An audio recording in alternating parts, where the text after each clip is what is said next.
आज मैं first video upload कर रहा हूँ जिसमें जो शेयर मार्केटिंग क्या होता है और इसके बारे में थोड़ा थोड़ा जानेंगे कहाँ पे निवेश करना चाहिए और कौन से सेगमेंट में हमें निवेश करना चाहिए, कौन से स्टॉक लेना चाहिए। ऐसे थोड़ा सा हल्का फुल्का नॉलेज दे रहा हूँ। फर्स्ट वीडियो है, वीडियो को पूरा देखो, कहीं पे स्किप मत करो। स्किप करोगे तो वही आदत लगेगी, आगे वाले आने वाली वीडियो में भी ऐसे ही करोगे और कुछ समझ में नहीं आएगा। इसलिए मेरी रिक्वेस्ट है कि वीडियो पूरा देखते हैं। चलो बिना टाइम वेस्ट किए हुए चलो शुरू करते हैं। तो इसमें फर्स्ट यही रहता है कि कहाँ पे हम जो निवेश करते हैं उसको हम इन्वेस्ट बोलते हैं इंग्लिश में। तो हम जो निवेश करते हैं तो वो हम करने की ज़रूरत क्या है। तो इसका सीधा सा फंडा है कि जैसे हमारी जो इनकम होती है, जैसे मान लो कि हमारे पास 10,000 रुपये आप मंथली कमा रहे हो और उनमें से आप 5,000 रुपये खर्च कर दे रहे हो, तो आपकी पॉकेट मनी कितनी बचती है। यहाँ पे 5,000 रुपये आपकी सेविंग मनी बचती है। अब जो ये 5,000 रुपये बचता है उसको आप क्या करने वाले हो, या तो बैंक में फिक्स डिपॉजिट करते हो, बैंक में करते हो, या फिर आपके पास कैश में रखते हो। ये दो चीज़ रहती है। अब बैंक में करते हो तो उसके बाद में आपको कितना रिटर्न मिलता है उसका, तो वो उस पर बैंक पे डिपेंड है। लेकिन बैंक में आप वो करोगे तो आपको जैसे ही ये इनकम होती है आपकी, जैसे 5,000 रुपये पर मंथ बच रहा है, तो हम इसको एक साल से जोड़ते हैं तो आप साल के 60,000 रुपये आप सेविंग कर लेते हो। तो उसमें क्या होता है कि अब जैसे ही 1,00,000 रुपये से क्रॉस करता है, मतलब हाँ, अभी के जो इनकम टैक्स वगैरह रहते हैं, जो 2,00,000 रुपये से ऊपर रहता है तो उस पर टैक्स वगैरह भरना वगैरह ये होता है। और उस बीच में जो आपको जितने भी पैसे ज़रूरत पड़ेगी, कभी किसी शाम कोई भी अलग आप कुछ करना चाहते हो तो उसमें आप जो भी ये मनी है वहाँ पे लगा दोगे और आपके पास सेविंग जो भी है कम हो जाएगी। और फिर ये भी होता है कि आपके जो जैसे भी खर्चे होते हैं, खर्चे बढ़ते रहते हैं। जैसे 8% हम बात करते हैं यहाँ पे, तो 8% पर ईयर के हिसाब से हम जो जो खर्चे वगैरह ना वो बढ़ते रहते हैं। क्योंकि हम ये भी देखते हैं कि आने वाले टाइम में जैसे पहले कितनी महंगाई कम थी और अब कितनी महंगाई बढ़ रही है, तो महंगाई भी बढ़ती जाती है, तो खर्चे भी बहुत ज़्यादा होते रहते हैं। इसके लिए हमें मार्केट में जो निवेश करना चाहिए थोड़ा बहुत अपने पैसे बचाने के लिए, सिक्योर करने के लिए, सेफ्टी के लिए, ताकि हम आगे उनको काम में ले सकें। अब मेन क्वेश्चन उठता है कि हम मार्केट में कहाँ पे इन्वेस्ट करें। सबसे एक क्वेश्चन होता है कि कहाँ पे हम इन्वेस्ट करें। तो उसके लिए हमें क्या करते हैं, जो पॉपुलर एसेट क्लासेज हैं उनको ढूंढना पड़ता है। तो उनको क्या करना पड़ता है, ढूंढना पड़ता है। तो उनके लिए क्या करते हैं, तो एक इसमें ये 4 रहते हैं। तो इसमें एक तो था फिक्स्ड इनकम इंस्ट्रूमेंट। इसमें क्या करोगे, आपके पास जैसे मंथली आप 5,000 सेविंग कर रहे हो और 5,000 को क्या कर दिए, एक किसी भी बैंक या फिर गवर्नमेंट जो रजिस्टर्ड है कोई भी कंपनी, उसको आपने 5,000 रुपये पर मंथ दे दिए। उसके हिसाब से आप ईयरली उसको कितने दोगे, 60,000 रुपये साल के दे दोगे यहाँ पे। तो ये आपका जो इनकम इंस्ट्रूमेंट ये है, फिक्स्ड है कि आप इसको फिक्स्ड इतने पैसे देने वाले हो और कितने साल के देने वाले हो। एक टाइम पीरियड रहता है। टाइम पीरियड होने के बाद में जो ये कंपनी होती है, जो ये कंपनी होगी, वो क्या करेगी, आपको एक ये कंपनी है जो टाइम पीरियड आपका कंप्लीट हो गया तो उसके बाद में जैसे 10 to 11%, 10% या 11%, ये 2014 से ये रूल हुआ है कि ये वापस इसको रिटर्न करती है। तो उसमें कौन सी है, हम एफडी वगैरह करवाते हैं, बाकी म्यूचुअल फंड वगैरह रहता है, तो वो सारी चीज़ें उसमें रहती हैं। तो ये हो गया फिक्स्ड इनकम इंस्ट्रूमेंट में। दूसरा यहाँ पे आता है इक्विटी। इक्विटी में जो हम निवेश करते हैं, तो इसमें भी दो, इसमें क्या करते हैं, जो स्टॉक रहते हैं उसको एक्सचेंज करते हैं। तो एक स्टॉक जो भी शेयर होता है उसको खरीदा और बेचा, तो खरीदने वाला भी कोई होगा और बेचने वाला भी कोई होगा। तो दोनों होंगे, जो खरीदना वाला भी होना चाहिए उसी टाइम बेचने वाला भी होना चाहिए, क्योंकि दोनों का माइंड सेटअप होना चाहिए, तभी आप मार्केट में स्टॉक खरीद सकोगे। लेकिन उसमें भी दो सेगमेंट है, एक तो होता है एक एनएससी होता है और एक होता है बीएसई होता है। तो ये NSE का मतलब होता है कि नेशनल स्टॉक एक्सचेंज होता है, BSE का मतलब होता है कि बॉम्बे स्टॉक एक्सचेंज होता है। इसमें क्या करते हैं, जो जो स्टॉक रहते हैं, जो एक सेलर होता है, सेलर से बायर के पास में जाता है, और जब बायर वापस उसको बेचता है तो वो सेलर बन जाता है, और कोई जो सेलर होता है अगर वो बाई करना चाहता है तो वो बायर बन जाता है। तो बायर से सेलर, सेलर से बायर, ऐसा ये स्टॉक एक्सचेंज रहता है। अब इनमें इक्विटी में क्या रहता है कि इक्विटी में इंडेक्स रहते हैं। इंडेक्स में कौन कौन, एक तो निफ्टी रहता है, बैंक निफ्टी रहता है, सेंसेक्स रहता है, सेंसेक्स रहता है। तो इसमें बैंक निफ्टी आ जाता है, निफ्टी, बैंक निफ्टी। तो उसमें क्या रहता है निफ्टी में और सेंसेक्स में एंड बैंक निफ्टी, इनमें क्या रहता है कि जो रजिस्टर्ड शेयर कंपनियां हैं, जो शेयर मार्केट में रजिस्टर्ड हुई हैं कंपनियां, वो आती हैं। तो वो निफ्टी में भी अलग आती है। निफ्टी में जैसे Nifty pharma, Nifty 50, Nifty 100, mid cap, ये बहुत सी सारी रहती हैं। उसी हिसाब से ही रहते हैं, जितना उनका मिड कैप रहता है उसी हिसाब से वो निफ्टी की अलग अलग ब्रांच में वो रजिस्टर हो जाती हैं। तो ये एक निफ्टी इक्विटी में ये सेगमेंट में ये रजिस्टर्ड होती हैं कंपनियाँ। तो उस चीज़ को ध्यान रखना चाहिए। आप इनमें निवेश करते हो तो आपको जैसे ईयरली की बात करूँ तो ईयरली आपको यहाँ पे 10 to 15% को आपको रिटर्न ग्रोथ देखने को मिलती है। एक होता है तीसरा तीसरा ये होता है कि रियल इस्टेट्स। इसका मतलब क्या होता है कि जी आपके पास में या तो कोई लैंड है या फिर आपके पास कोई घर है, उसको क्या करोगे, इसको किराए पे दे दोगे या इसको किराए पे दे दोगे, तो इससे जो इनकम आती है वो आपका रियल इस्टेट हो गया। तो ये एक हो गई। जैसे आपके पास थोड़े बहुत पैसे थे, जितने पैसे आपने सेविंग किया था उससे कुछ लैंड ले लिया या फिर कुछ घर बना लिया, उसको हम आप रेंट पे दे दिए, तो उससे जो पैसे आते हैं तो ये आता है रियल इस्टेट में। फिर लास्ट जो इसमें बचता है एसेट क्लासेस में कमोडिटी बनती है। कमोडिटीज़ में क्या होता है कि एक तो उसमें रहता है गोल्ड, एक रहता है सिल्वर, और एक रहता है इसमें ऑयल। तो ये रहती है कमोडिटीज़ में। तो आप गोल्ड में गोल्ड खरीदना चाहते हैं या सिल्वर या फिर ऑयल, इनमें ट्रेडिंग करना है तो फिर कमोडिटीज़ में आपको काम करना पड़ेगा। अब उसके बाद में क्या होता है कि अब शेयर इन्वेस्ट करने के से पहले हमें क्या क्या ध्यान में रखने वाली बातें हैं। सबसे पहले तो हमें ये एक पॉइंट ये होता है कि हमें कहाँ पे इन्वेस्ट करना चाहिए, कहाँ पे इन्वेस्ट कर रहे हैं हम। दूसरी बात ये ध्यान रखना चाहिए कि हम जो भी इन्वेस्ट कर रहे हैं वो कौन सी मतलब इक्विटी में कर रहे हैं, कमोडिटी में कर रहे हैं, तो कौन से सेगमेंट में हम उसको इन्वेस्ट कर रहे हैं।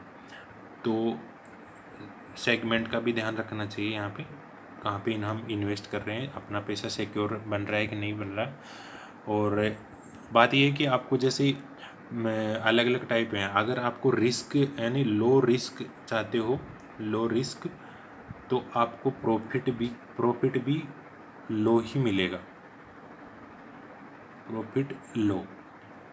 या फिर आपको मतलब हाई रिस्क लेना चाहते हो तो फिर प्रॉफिट भी हाई ही मिलेगा। तो इस चीज़ का आप ध्यान रखो।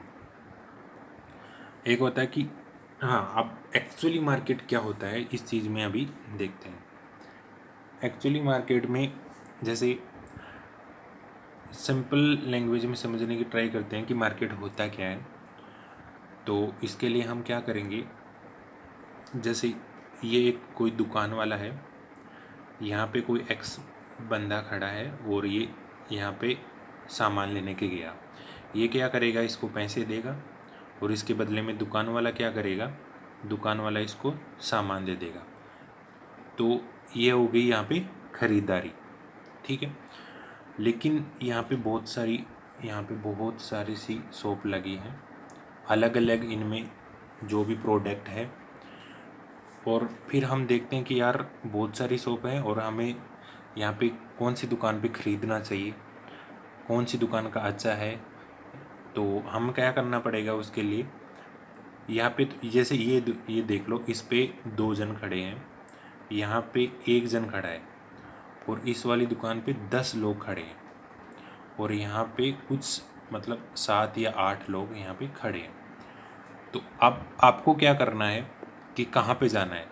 तो जो ये 4-5 दुकानें हैं, ये बहुत सारी दुकानें हो सकती हैं, लेकिन इनको एक साथ तो आप जा नहीं सकते। यहाँ पे इसके लिए आपको क्या करना पड़ेगा, सबसे ज़्यादा जहाँ पे भीड़ दिख रही है आप वहाँ पे जाओगे, फिर आप देखोगे कि इसमें क्या है और क्या क्वालिटी है, प्रोडक्ट की क्या क्वालिटी है, अच्छा मिल रहा है। जहाँ पे अच्छा मिल रहा है, आप जनरली वैसे देखते हो कि जहाँ पे प्रोडक्ट अच्छा मिलता है वहाँ पे भी ज़्यादा भीड़ रहती है। तो आप जैसे यहाँ पे 10 लोग खड़े थे, आप यहाँ पे चले गए, ठीक है, और आपने क्या किया, इस दुकान वाले को पैसे दिए और यहाँ से आप सामान खरीद के घर पे ले आए, ठीक है। अगर जो प्रोडक्ट आपने लिया है ये प्रोडक्ट अच्छा है गलत है तो आप पे डिपेंड, वो आप उसका फीडबैक देने वाले हो। अगर ये अच्छा नहीं है लेकिन फिर भी यहाँ पे भीड़ ज़्यादा जम रही है, लेकिन आप जानते हैं यहाँ पे अच्छा नहीं है, तो आपका क्या नज़रिया है। ज़रूर नहीं है कि जहाँ पे जितनी भीड़ हो वहाँ पे प्रोडक्ट वगैरह वो अच्छा ही मिले, लेकिन हमें ये सिक्योर करना चाहिए, हमें ये ध्यान में रखना चाहिए पूरा पॉइंट कि जो प्रोडक्ट हम खरीद रहे हैं वो कौन सी कंपनी का है और जो कंपनी का प्रोडक्ट कैसा है और उसकी जो क्वालिटी कैसी है और कितना क्या क्वांटिटी क्या है और कैसी उसकी ग्रोथ है, वो सब चीज़ हमें देखना चाहिए इसके लिए। तो आप क्या करोगे, जहाँ पे 7 से 8 लोग यहाँ पे खड़े थे, यहाँ पे भी भीड़ है लेकिन लोग क्या कर रहे हैं, यहाँ पे जा नहीं रहे, यहाँ पे जा रहे हैं बार बार, क्योंकि यहाँ पे उनको बहुत ज़्यादा भीड़ दिख रही है, उनको लगता है यहाँ पे बहुत अच्छा मिल रहा है। हो सकता है कि ये चीज़ अच्छी बेच रहा हो, लेकिन कभी कभी हो सकता है कि ये अच्छी बेचे या नहीं बेचे, ये भी हो सकता है। लेकिन इस यहाँ पे भी तो भीड़ लग रही है ना, कुछ कम है लेकिन भीड़ यहाँ पे भी लग रही है। इसका प्रोडक्ट बहुत अच्छा है और इसका भी अच्छा है, तो ऐसा हो सकता है कि ज़्यादा जहाँ पे लंबी भीड़ है वहाँ पे आपको क्या करना, आप यहाँ पे इंटर करोगे तो आप यहाँ पे क्या होगा एक्चुअली, अब इस दुकान पे क्या होने वाला है ये मैं आपको बताता हूँ। अब इसमें क्या होने वाला है कि जैसे कोई भी प्रोडक्ट है उसकी रेट 10 रुपये है। अब यहाँ पे भीड़ बहुत जनों की लगी है, अब इसकी रेट है 10 रुपये। अब यहाँ पे आप भी आके खड़े हो गए कि आपको ये सामान लेना है, तो दूसरे वाले ने उसको क्या बोला कि मैं उसको 11 रुपये में लेता हूँ, तो ये देने को तैयार होता है। फिर यहाँ पे और खड़े तो हैं, नहीं मैं इसको 12 रुपये में लेता हूँ, तो फिर ये देने को तैयार होता है। फिर जैसे जैसे इसके पास में जितना स्टॉक था वो क्या करता है डिक्रीज़ होता जाता है, तो ये क्या कर चालू हो जाता है, यहाँ पे पैसे का जो इनकम है, मतलब पैसे का जो प्रीमियम हम दे रहे हैं, जो प्राइस है वो क्या करती है बढ़ती जाती है।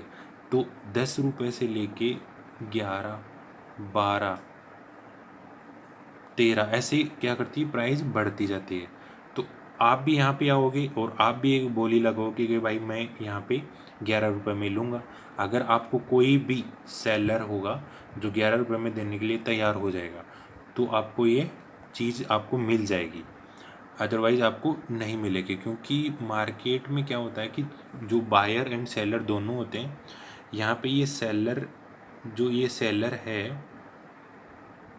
बैठा है, इसके पास माल पड़ा है और ये माल बेच रहा है आपको, या आप बायर बन के जा रहे हो, यहाँ पे आप इसको ख़रीदना है। तो अगर मान लो कि बायर बहुत ही ज़्यादा है और सेलर कम है, तो इसका मतलब क्या हुआ कि जो प्रीमियम चल रहा है अभी, प्राइस का जो प्रीमियम चल रहा है वो बढ़ने वाला है। उसका मतलब ये हुआ कि सेलर 10 रुपये में बेच रहा है तो भी बायर ख़रीद रहा है, सेलर 11 में बेच रहा है तो भी बायर ख़रीद रहा है, और सेलर उसको 12 में बेचेगा तो भी बायर ख़रीद रहा है।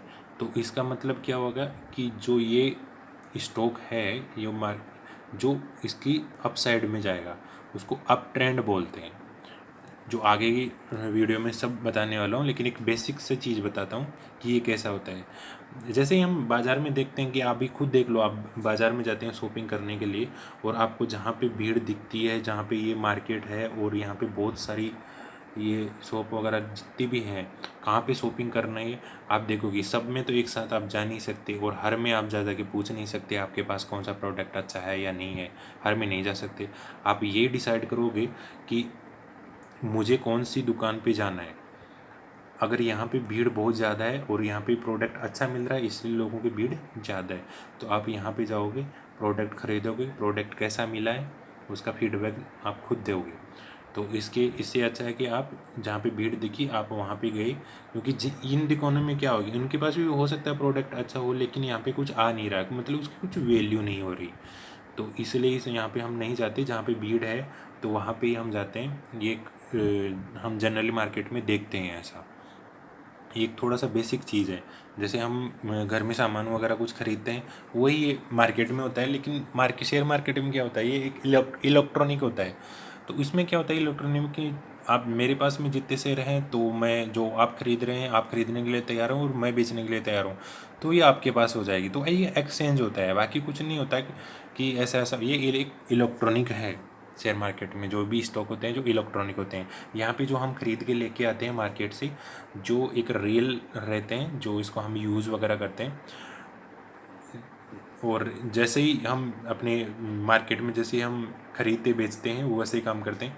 मेरे पास में जितना सामान पड़ा है, मान ली मेरे पास में कुछ सामान पड़ा है, तो मैं क्या करूँगा, उसको मार्केट में बेचने वाला हूँ। तो मार्केट में जहाँ पे बेचूँगा, जहाँ पे भीड़ बहुत ज़्यादा है, तो मैं वहाँ पे जाऊँगा जहाँ पे भीड़ बहुत ज़्यादा है, और इस मार्केट को मैं इस जो मेरे पास प्रोडक्ट है उसको मैं बेच दूँगा मार्केट में।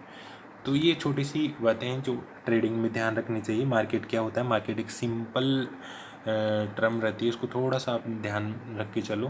मार्केट इतना ज़्यादा कॉम्प्लिकेटेड चीज़ नहीं है, लेकिन बस इतना चीज़ ध्यान रखिए कि ये यहाँ पे दो बंदे रहते हैं। एक तो रहता है खरीदने वाला, इसको इसको हम खरीदने वाले को बायर बोलते हैं, और जो एक होता है सेलर, जिसको ये बेचने वाला रहता है। ये इससे खरीदता है और ये इसको दे देता है शेयर। तो ये एक एक्सचेंज हो गया। यहाँ पे ये एक छोटी सी चीज़ ध्यान रखना चाहिए। और जो शेयर मार्केटिंग में होता है, ये एक इलेक्ट्रॉनिक बेस पे रहता है, तो ये रहता है। बाकी रियल मार्केट में आप जाओगे, वैसे कुछ आपके पास प्रोडक्ट है तो उसको सेल करोगे, और कुछ आपको ज़रूरत है तो उसको बाई करोगे। सिंपल सी मेथड ये हो गया। तो शेयर मार्केट क्या है आप समझ गए होंगे। उसके बाद में आपको मेन लगता है कि जब हम ट्रेड कोई भी शेयर लेते हैं तो वो कैसे मूव करता है, अप डाउन कैसे होता है। तो ये थोड़ी सी चीज़ें आपको समझने को देखते हैं। अब इसके लिए सिंपल सा एक एग्जांपल लेता हूँ मैं। यहाँ पे कोई भी कंपनी है, एक मान ले कि ये एक कंपनी है, और इसके शेयर की प्राइस 100 रुपये चल रही है। कैसे अप करता है ये समझना, कैसे डाउन होता है, अप डाउन कैसे करता है शेयर, जो भी स्टॉक रहता है कैसे मूवमेंट करता है। ये एक ए नाम की कंपनी है, इसका शेयर 100 रुपये का चल रहा है अभी। यहाँ पे दो जन हैं, उसको मैं नाम देता हूँ। एक तो T1 है बंदा, और एक है T2, ठीक है। अब ये तो क्या है, बायर है, और ये क्या है, सेलर है, ठीक है। अब क्या होगा, ये कंपनी है, यहाँ पे बायर भी है और एक सेलर भी है। ये कंपनी का शेयर है, उसकी रेट क्या होती है, 100 रुपये होती है। अब ऐसा होता है कि मान लो कि इस कंपनी का जो CEO है, कंपनी का जो हेड है CEO, और जो भी इस कंपनी में काम करने वाले, जो ओल्ड क्या बोलते हैं उसको, जितने भी वर्कर रहते हैं, जो ओल्ड वर्कर रहते हैं, सीनियर, तो वो क्या करते हैं, वो अभी अभी रिटायर्ड हो जाते हैं। अब क्या करोगे, कंपनी में क्या होता है कि जब CEO बनने के लिए बहुत से डिफ़िकल्ट रहता है कोई भी कंपनी के लिए CEO बनाने के लिए।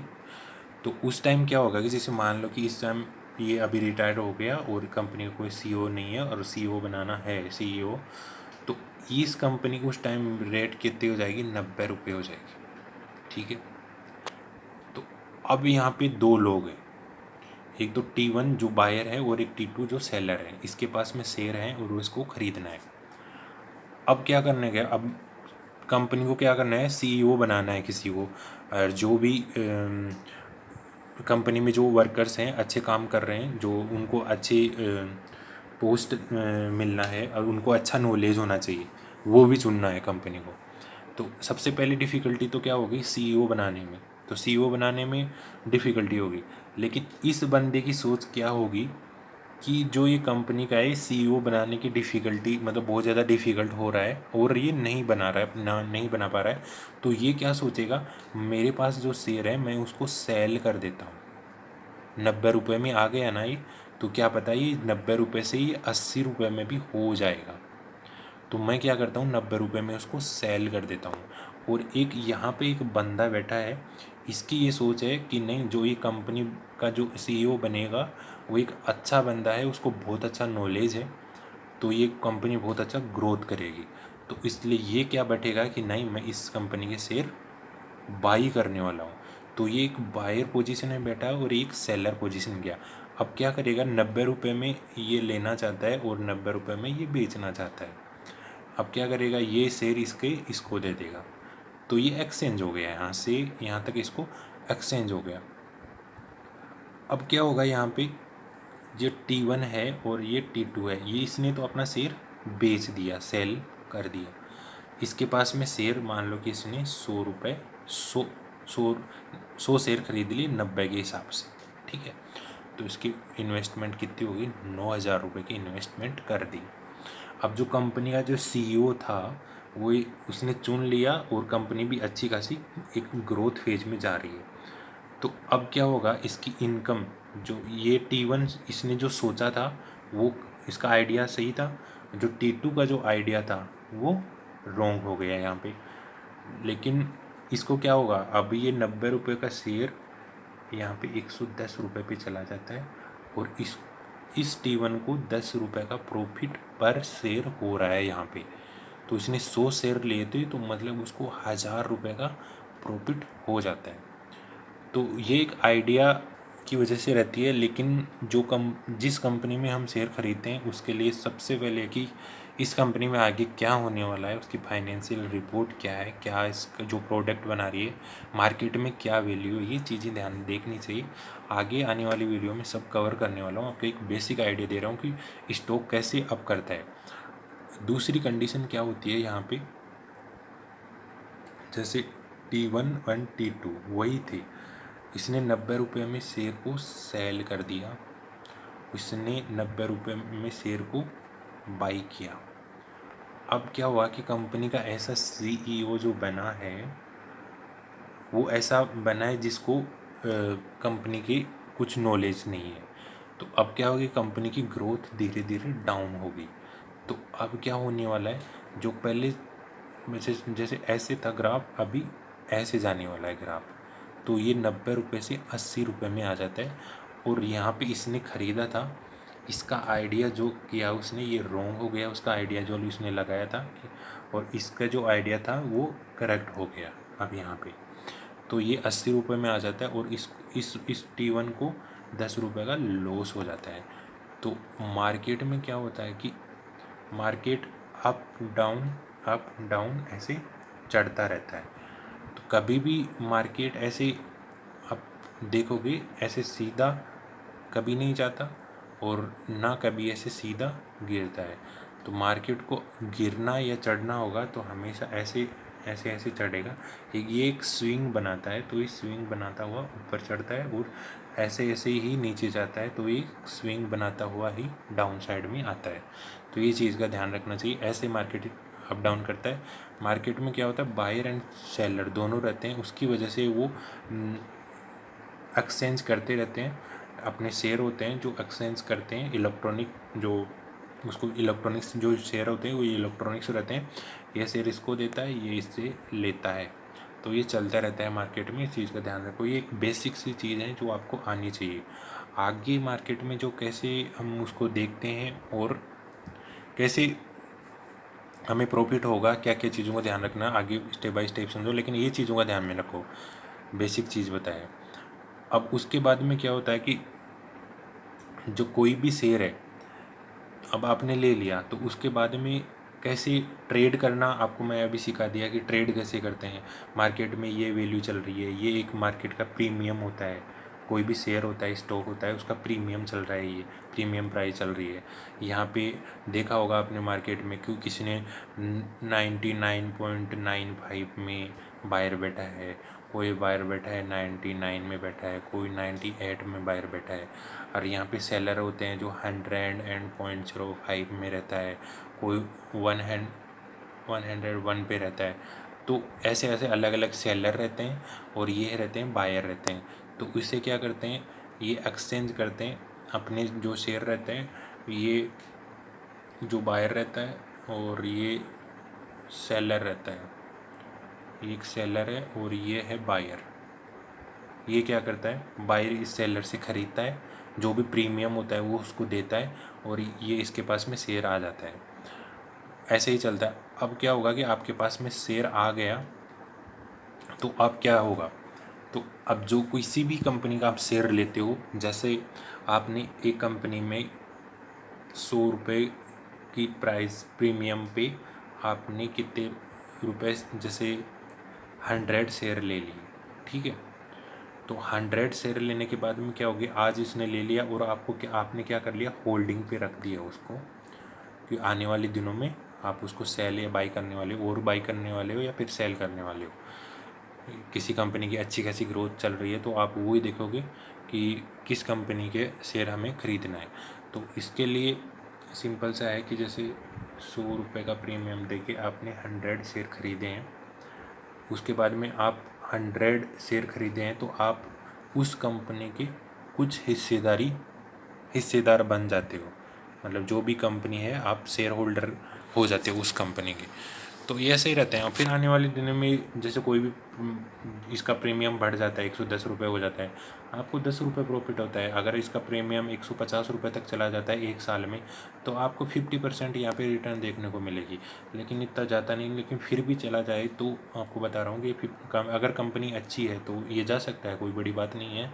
लेकिन आपने एक साल तक होल्ड रखा है तो आपको इतना % रिटर्न देखने को मिलता है। तो हर एक कंपनी अलग अलग डिपेंड करती है कितना ग्रोथ करती है और क्या इसका जो मार्केट मिडकैप वगैरह कितना रहता है, मार्केट वैल्यू क्या रहती है।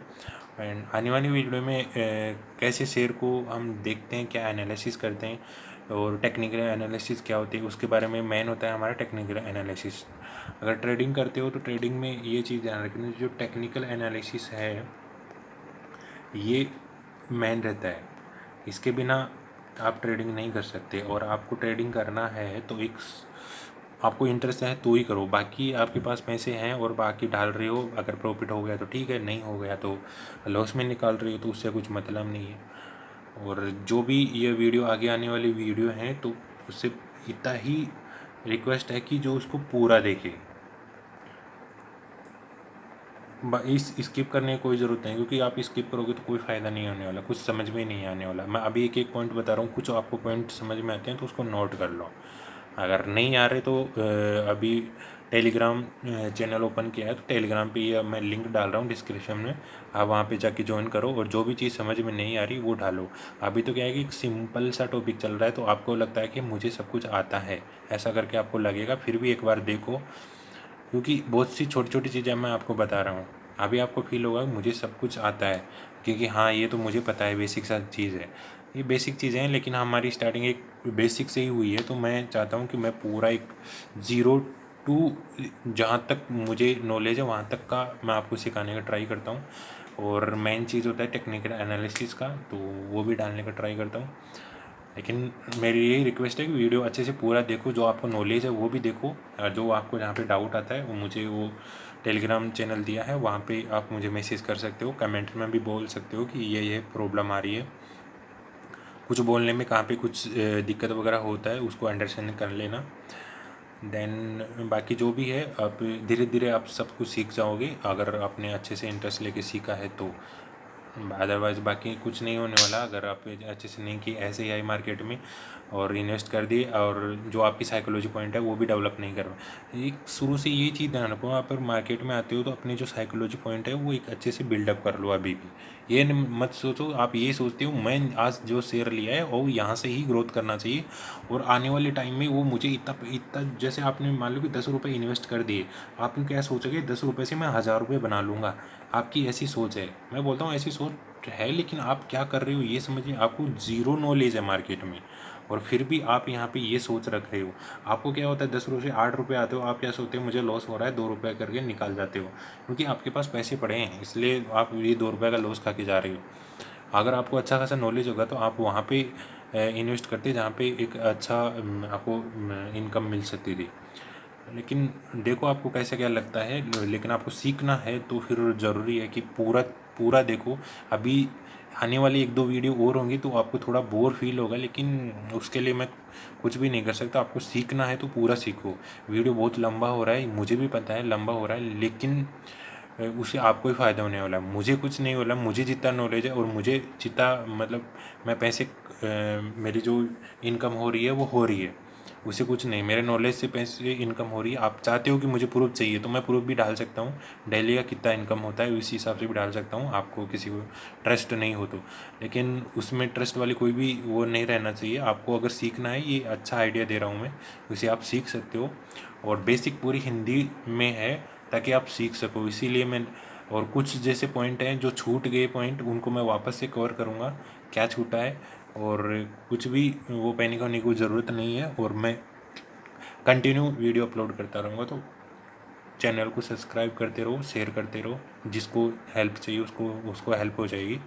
और जो भी डाउट्स वगैरह हो वो कमेंट्स में कर दो, या फिर टेलीग्राम चैनल पे उस पर डाल दो। लेकिन लाइक्स एंड कमेंट्स करते रहो ताकि मुझे पता चले कि आपने वीडियो देखा है, कितने क्या देखा है वो। और वीडियो पूरा देखो, स्किप मत करो। मेरे पास नोटिफिकेशन रहता है आपने कितना देखा है या नहीं है, मैं आपके लिए किया है। तो मिलते हैं नेक्स्ट वीडियो में, तब तक के लिए जय हिंद।